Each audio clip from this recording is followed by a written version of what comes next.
Hi everyone! As you can see, we are going to be learning something about poetry today. So I'm going to be showing you how to use a strategy for when you are reading a poem. This is a new strategy. It's called the 6-box method. And we specifically chose this because a lot of times, especially right now, you're reading a poem on a screen and you can't write on it. You can't interact with it. And so a lot of with poetry, you're used to having to write notes on it and underline and highlight because there's a lot to dig into with poetry.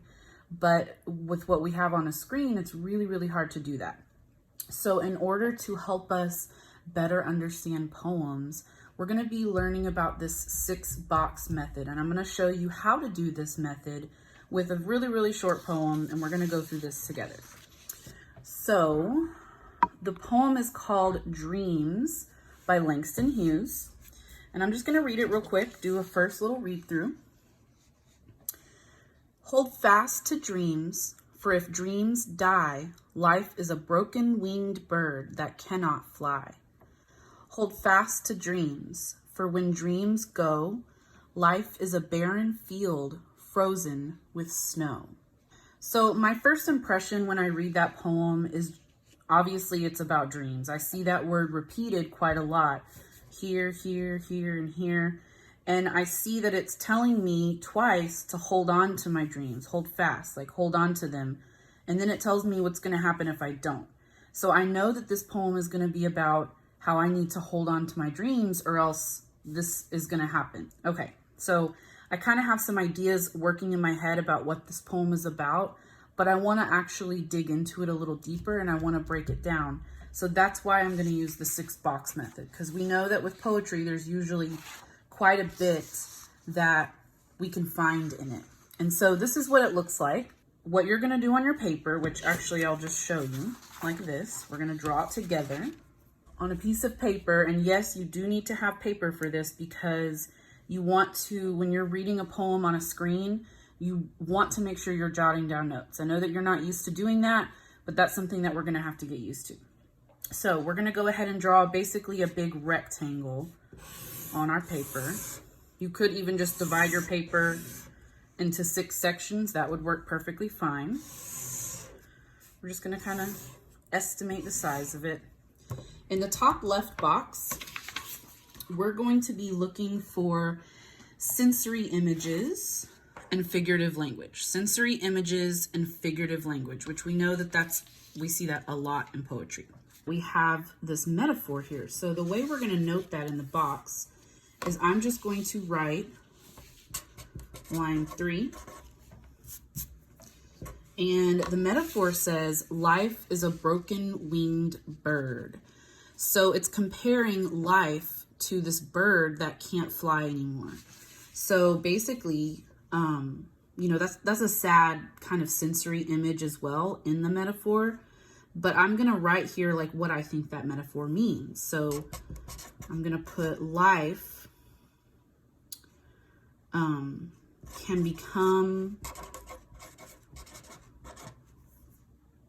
I'm going to use the word tragic. And I'm going to put and go nowhere. Of course, we know that saying without dreams, it can go nowhere. But that's what this metaphor specifically is meaning. Because if the bird can't fly, it's not going to go anywhere. Okay, something else I notice is in the second stanza, we have another one. Life is a barren field frozen with snow. So that frozen with snow part, that's definitely imagery. That's a sensory detail. But this whole entire metaphor is saying something else for if we let our dreams go. So this is lines 7, where it starts. And I just want to kind of write what I think it means. So if we don't have our dreams, then life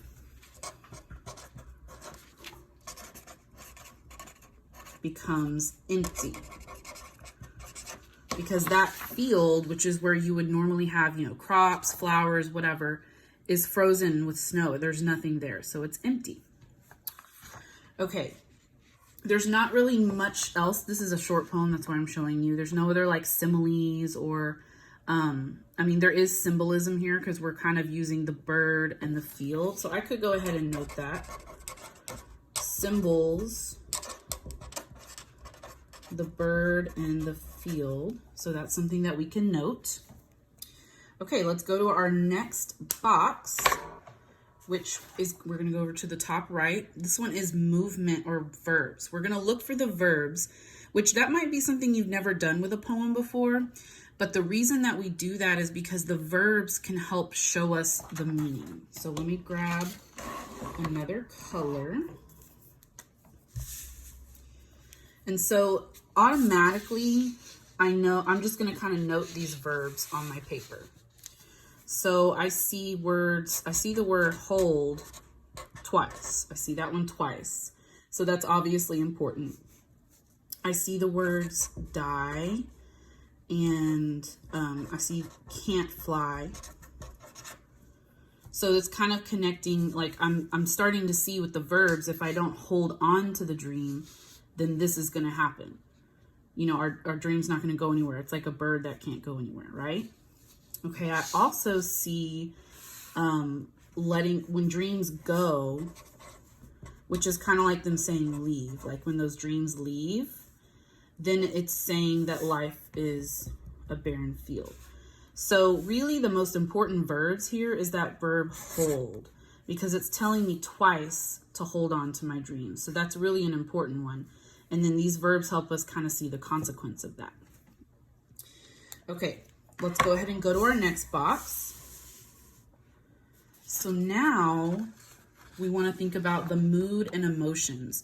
So what do we feel whenever we're reading this? Or what does, you know, what do you think that the author's tone was? What do you think that emotion is that's in the poem? Because poems pretty much always have some sort of emotion going on. All right, so we're in this box here.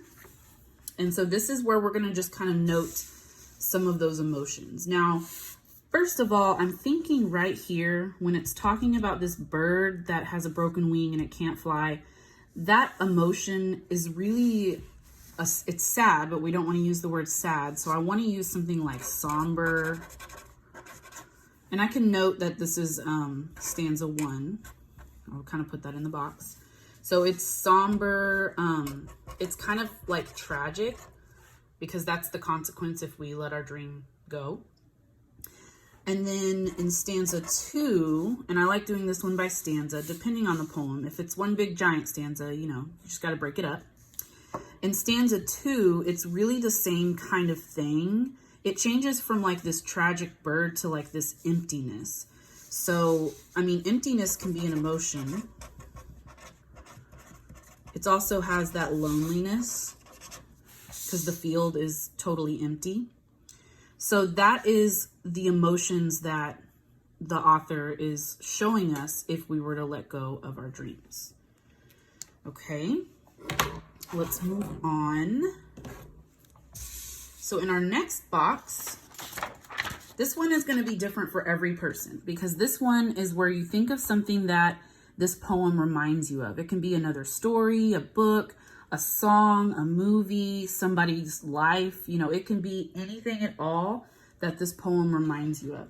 And something that I thought of, because I was trying to think of like movies that are pretty popular, I thought of the movie Moana. Y'all know I like the movie Moana. And it reminds me of how she had this dream of, you know, sailing and going to the ocean. And she had to pursue that. And I think of, you know, if she had let go of that dream, then their island would have died, right? So I'm just going to kind of make a note. Dreamt of going out on the ocean, and she pursued it. At one point she had kind of given up, but you know, she quickly kind of came back from that, and because she realized that she had no other choice. I'm going to put, or else island would die. So I kind of made that connection with that movie. All right, let's go to our next box. In this bottom left box, this is where you look for structural elements. And this can be a lot of things. This can be punctuation, things that the poet does with the line length. It could be with the capitalization. We're also going to think about structure in terms of like text structure. You probably haven't ever thought of text structure with poetry before, but poetry does have text structure. So I'm going to note a few things here.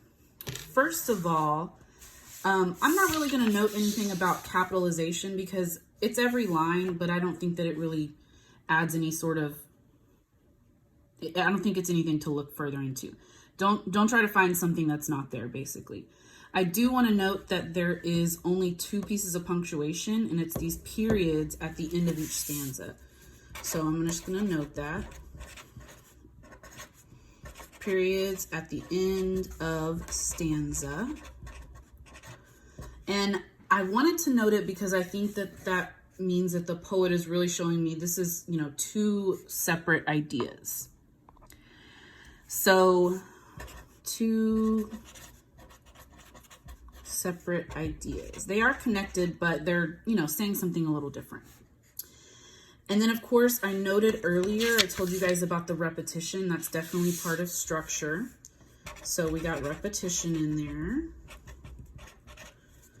And that was lines 1 and 5. And so that tells me that, that is a key message.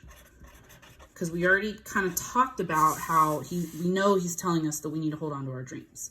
So that's a key message. And then the last thing I want to note has to do with text structure.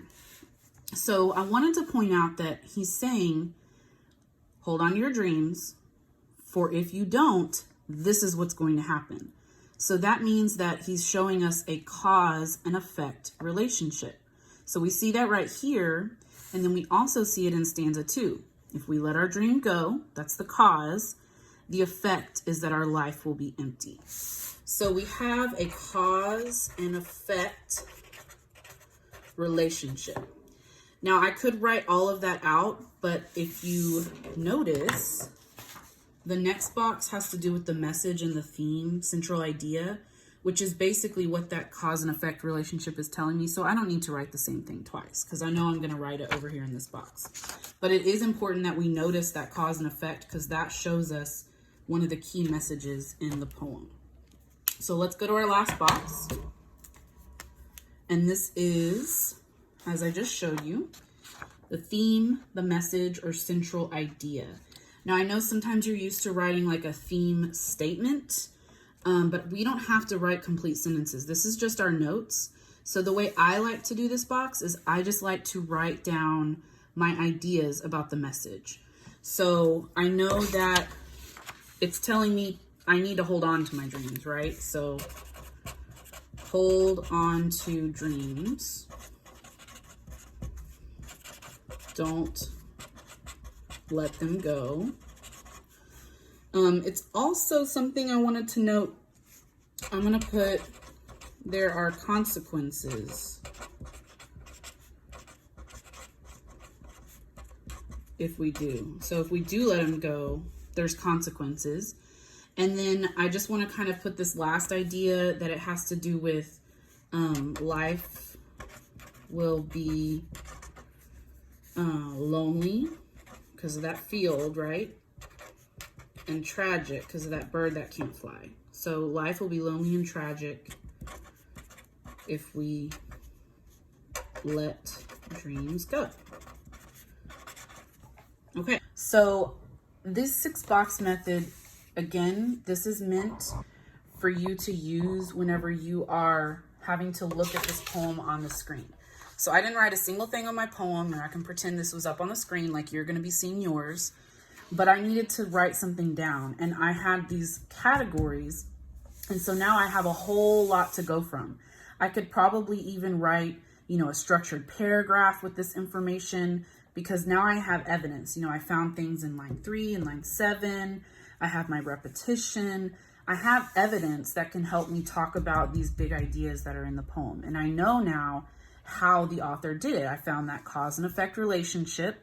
I found the repetition, I noted the periods, I noted those metaphors, And so this method allows me to better understand the poem and have some notes that I can look at whenever I'm really having to dig deep into a poem.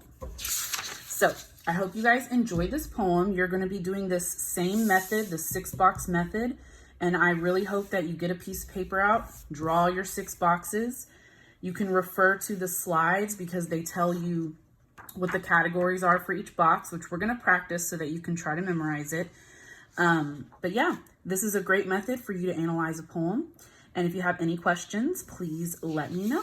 Thank you.